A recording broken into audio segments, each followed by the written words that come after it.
Hello everyone. ఇవాళ మనతో పాటు ఉన్నారు creative director and political analyst Geetha Krishna garu. వారితో మాట్లాడదాం. Hello sir. Hi. Sir, social media పోస్ట్‌లపై అరెస్టులు జరుగుతున్నాయి గదా! సో, ఈ పర్వంలో జగన్ గారు మన ఈ కాపు నాయకులున్నారు గదా! అంబటి రాంబాబు, ఇంకా పేర్ని నాని వాళ్ళ ద్వారా కౌంటర్ ఇప్పించారు. సో, హ్మ్. దానిపైన మీ అభిప్రాయం? ఇది అప్పుడప్పుడు మేము తెలివి తక్కువోళ్ళమే కాదు గానీ, దాంతో పాటు మూర్ఖులం అని చెప్పడానికి ఇది కరెక్ట్ టైమ్ అనమాట ఇది. ఓకే. ఎందుకు పెట్టారీళ్ళు? పోస్టులు చూసారా మీరు? అంబటి హ్మ్. రాంబాబు అని అతను నా ఫ్రెండే. హ్మ్. పేరు నాన్న ఫ్రెండ్ కాదు గానీ, ఆడేదో వాగుతూ ఉంటాడు. ఆడు వాగమనే పెట్టారు ఆళ్ళకి. సో, అందరూ మొత్తం హోల్‌సేల్‌గా ఓడిపోయారు మొన్న. హ్మ్. అదోటి సిగ్గు లేదు. ఏదో పెద్ద నాటకీయంగా మాట్లాడుతున్నాడు. ఎవరు అంబటి రాంబాబుని. What are you talking? You are a nonsense fellow. Okay. ఇంకోసారి నిరూపించుకున్నాం. ఆళ్ళు ఎటువంటి మాటలు మాట్లాడితే లోపల పెట్టారు. లోపల పెట్టడం కాదట. They should not allow to come out. హ్మ్. వాళ్ళ మీద థర్డ్ డిగ్రీ పెట్టి ఇరగ్గొట్టేయాలి పట్టుకుని. అప్పుడు కోర్టుకి తీసుకెళ్ళాలి. ఈ జగన్ అనేయమంటే అనేస్తాడా? జగన్ షిట్ తినమంటే తినేస్తాడు నువ్వు కూడాను. మీకు పని లేదేంటి? హ్మ్. వాగుతున్నాడు. ఎవరు అంబటి రాంబాబు అలా వాగుతున్నాడు. పేరు నాని అతను స్పైన్‌లెస్ ఫెలో. ఏం మాట్లాడమంటే మాట్లాడుతా ఉంటాడనమాట. ఆ! ఇద్దరు ప్రెస్ ఎదురుగుండా వచ్చి హ్మ్. మాట్లాడుతున్నారు. సో, ఏమిటి ఎవరిని పోలీసుని నిందిస్తూ మాట్లాడుతున్నారనమాట. మరి మీరేం చేశారు? నేనేమన్నానంటే, మీరు ఇటువంటి పోస్టులు పెట్టినప్పుడు వాళ్ళు కూడా మీ మీద ఇటువంటి పోస్టులు ఏమైనా ఉంటే దాని మీద స్పందించండి గానీ, ఇప్పుడు ఇప్పుడు వాళ్ళని పెట్టే విధానం, వాళ్ళని అరెస్ట్ చేసే విధానాల గురించి ఎందుకు మాట్లాడతారు? ఏం హ్మ్. చేయాలి మరి? నేను అడగాలా? అంబటి రాంబాబు, పేర్ని నాని, జగన్, భారతిరెడ్డి ఈళ్ళని అడిగి హ్మ్. పలానా వాళ్ళు చేస్తున్నామండి. చేయమంటారా వద్దని అడగాలా? మొన్నటి వరకు భరించారుగా చాలు కదా! నువ్వు ఓకే. కాపుల మీదేమో నువ్వు ఆడిపోసుకోమని, కమ్మోళ్ళ మీదేమో అతనెవరు ఇంకొక ఉండేవాడెవరు ఇంకో నాని. హ్మ్. అతన్ని అనమని ఈ భరించలేక చచ్చాం. సోషల్ మీడియా ఓపెన్ చేస్తే మీ ముగ్గురు మొఖాలే వచ్చాయి అస్తమాను. ఓకేనా? హ్మ్. సో, ఇప్పుడు అది అలా కాకుండా మిమ్మల్ని ఓడించి చిత్తుగా మళ్ళా తేరుకోకుండా కొట్టారు. కాకపోతే ఎక్కడో 42% ఇంకా ఉంది కాబట్టి లింగం వాడతాడు మీ వోడు. ఎవడు హ్మ్. జగన్. అది కూడా జాగ్రత్తగా కాపాడుకోవాలంటే న్యాయంగా మాట్లాడాలి. పోస్టులు పెట్టిన దాంట్లో ఎవడన్నా ఇప్పుడు నీ పెళ్ళాన్ని అనుకోమను. నీ కూతుర్ని అనుకోమను. నీ కోడల్ని అనుకోమను. అటువంటివి పెట్టించు. నేను this is accusation I will do on everybody. హ్మ్. ఎవరైతే వెనకాల నుండి చేయించారో అవినాష్ రెడ్డి, భారతిరెడ్డి, జగన్ వాళ్ళందరూ వాళ్ళకే వర్తించాలి. వాళ్ళ మీద పెట్టాలి. పెట్టడం అంటే ఎటువంటి పోస్టులు పెట్టి ఇన్‌స్టాగ్రామ్‌లోనో, ఫేస్‌బుక్‌లో పెట్టాలి. ఓకే. అప్పుడు మీ రియాక్షన్ ఏంటిదో ఆలోచిస్తారు. హ్మ్. సో, అవి చేయకుండా పెట్టిన వాళ్ళు ఏమంటున్నారు ఇప్పుడు మేము జస్ట్ పనిముట్టులు లాంటోళ్ళం. మమ్మల్ని చేయించింది వాళ్ళ అంటున్నారు. నేను ఈ డైలాగ్ 35 సంవత్సరాల్లో పెట్టాను. నా సినిమాలో 'కోకిల్‌లో.' ఓకే. నాజర్‌ని ఇంట్రొడ్యూస్ చేసి నాజర్ క్యారెక్టర్ దొరికిపోతాడు. హ్మ్. దొరికిపోతే వాడు అంటాడనమాట సిబిఐ ఆఫీస్ కొడతా ఉంటాడు. హ్మ్. కొడుతున్నప్పుడు నేను జస్ట్ పనిముట్టిని నా చేతికి ఆ పనిముట్టుని ఇచ్చినోళ్ళని కొట్టండి అంటాడనమాట. హ్మ్. సో, అది నేను ఇప్పుడు మళ్ళా అంటున్నాను. వీళ్ళు పనిముట్లే. అయినా పనిముట్టు ఏం చేయమంటే చేస్తా అన్నప్పుడు వీళ్ళకి 4 దండం దశగుణం భవిత్రగా 4 లాగి ఒక్కొక్కళ్ళని చెప్పాను కదా ఆల్రెడీ ఎవడు హ్మ్. పాటించట్లేదు. ఇప్పుడు ఆంధ్రప్రదేశ్ పోలీస్‌కి నేను చెప్పేది ఒకటి. చాంగి జైలు ఉంది. ఆల్రెడీ హ్మ్. ఎన్ని సార్లు చెప్పాలి ఇది సింగపూర్‌లోను. అక్కడ కేన్ ఉంటది. కేన్ పొడుగ్గా. ఆ కేన్‌తో చేతులు పైకి కట్టేసి కొడతారు. ఆడు వారం రోజులు కూర్చోడు ఒక్కొక్క దెబ్బకి. హ్మ్. 2 దెబ్బలేస్తే చాలు. కూర్చోడు వాడు. అలా ఉండిపోతాడు. ఆ! అటువంటి శిక్ష వేయాలి ఆళ్ళకి. ఆళ్ళు కొట్టి ఎవ్రీ 2 వారాలకోసారి పోలీసులు రమ్మని వాడు కొడతా ఉండాలి. హ్మ్. కోర్టులో అసలు ఇదేం అవసరం లేదు దీనికి. తప్పు చేశాడు కొట్టాలంతే. హ్మ్. అదే విధంగా తెలుగుదేశంను, జనసేన ఇక వీళ్ళని సపోర్ట్ చేసిన కొన్ని ఛానెళ్లున్నాయి. వాళ్ళని ఇలా కొట్టాలి.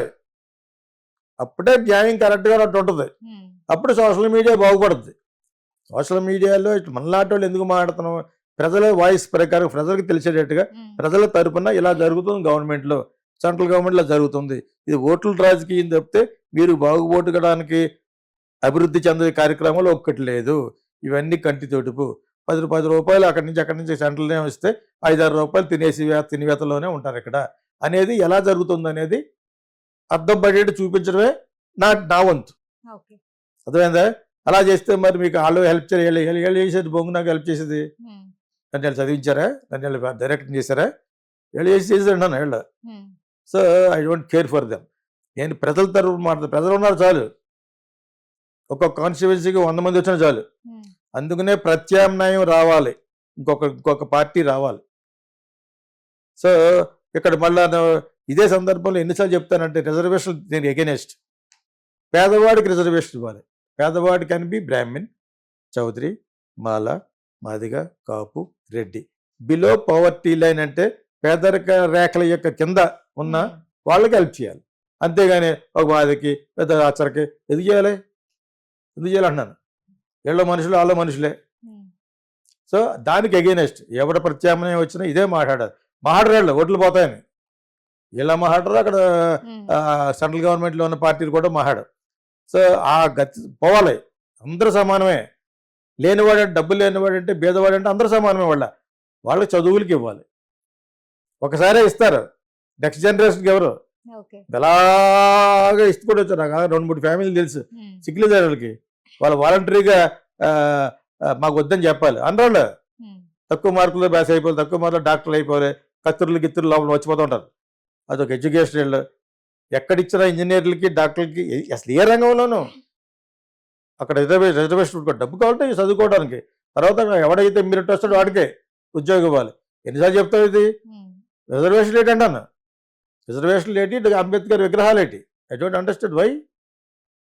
ఇట్ ఈస్ వెరీ అసలు ఎక్కడికి వెళ్తారో ఒక పక్కన పురోగతి చెందుతూ ఉంటుంది దేశాలు. Still these people are building statues. కొత్తగా ఎన్టీ రామారావు స్టాచ్యూ కడతారట. ఏంటి ఉపయోగం దానికి? వాట్ ఆర్ యూ ఏం సిగ్నల్ ఇస్తున్నావు? ఏం చెప్పాలనుకున్నావు? కేసీఆర్ ఏ సిగ్నల్ ఇచ్చాడు? అంబేద్కర్ విగ్రహం కట్టి ఆయన కట్టమన్నాడా పని?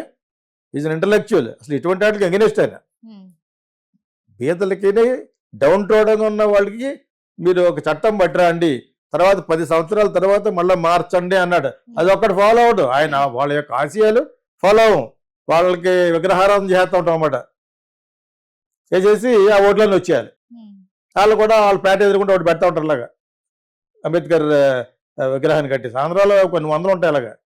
రోడ్డు వెళ్ళిపోతున్నప్పుడు ఇలా అన్నాడంటే అక్కడ మన పిల్ల మాదిగ పిల్ల ఉంటుంది. What the hell is this? వాళ్ళకి న్యాయం చేయడం కోసం ఆయన రాజ్యాంగంలో ఆయన ఒక్కడో రాలేదు, చాలా మంది కలిసి రాదు. చెప్పాలి 100 సార్లు చెప్తున్నాను. It is not only doctor Ambedkar రాసింది ఒకటే కాదు, అందరూ కలిసి రాశారు. ఆయన ప్రబలంలోకి ఎందుకు వచ్చాడు? ఆయన పార్లమెంట్లో బాగా క్వశ్చన్ చేసేవాడు. ఆయన షుగర్ ఉండి హెల్త్ బాగోపోయినా కూడా వచ్చి ప్రజల కోసం పాటుపడిన, నిజంగా పాటుపడిన పేద ప్రజల కోసం డౌన్ ట్రోడన్ క్యాస్ట్లో ఉన్నారు కాబట్టి పాటుపడిన గొప్ప వ్యక్తి ఆయన. ఆయన యొక్క గొప్పతనాన్ని మీరు ఎలా వాడుకున్నారు? ఓట్ల కోసం వాడుకున్నారు మీరు. అది నా బాధ. ఎవ్రీబడి ఎడ్యుకేటెడ్ అన్నప్పుడు ప్రతి ఒక్కటికి they have a due high respect on doctor Ambedkar, Lal Bahadur Shastri, Swami Vivekananda, ఇట్లా చాలా మంది ఉన్నారు. సో వాళ్ళ మీద ఎవరికి ఉంటుంది గౌరవం? వాళ్ళ ఆదర్శంగా చేసుకుని వాళ్ళ ఆశయాలను మనం పెట్టాలి కానీ తీసుకురావాలి కానీ ప్రజల్లోనూ. వాళ్ళ విగ్రహం కట్టేసి ఏం చేస్తా? ఆ విగ్రహం గురించి వాళ్ళు గొడవలు, ఇంకోటి ఎవడో వచ్చి పడగొట్టేస్తాడు. మన ఆంధ్రలో జరిగింది. ఒకటి కడతా ఉంటాడు, అది ఆవిష్కరణ చేసిన లోపలనే పడదొబ్బినట్ట. సో ఇది ఎంత సిల్లీ అంటే, ఎంత ఇంకా అసలు నాగరికత ప్రపంచంలో ఉన్నామా అది ఇంకా ఎక్కడో రాళ్ళు అగ్గి రావాలంటే రాళ్ళు పెట్టుకున్నారు అనమాట. ఆ యుగంలో ఉన్నాం తెలియదు, రాతి యుగంలో ఉన్నా అర్థం అవ్వట్లేదు అనమాట. So this has to be changed. డెఫినెట్గా ఆంధ్ర తెలంగాణలో ఒక ప్రత్యామ్నాయం రావాలి.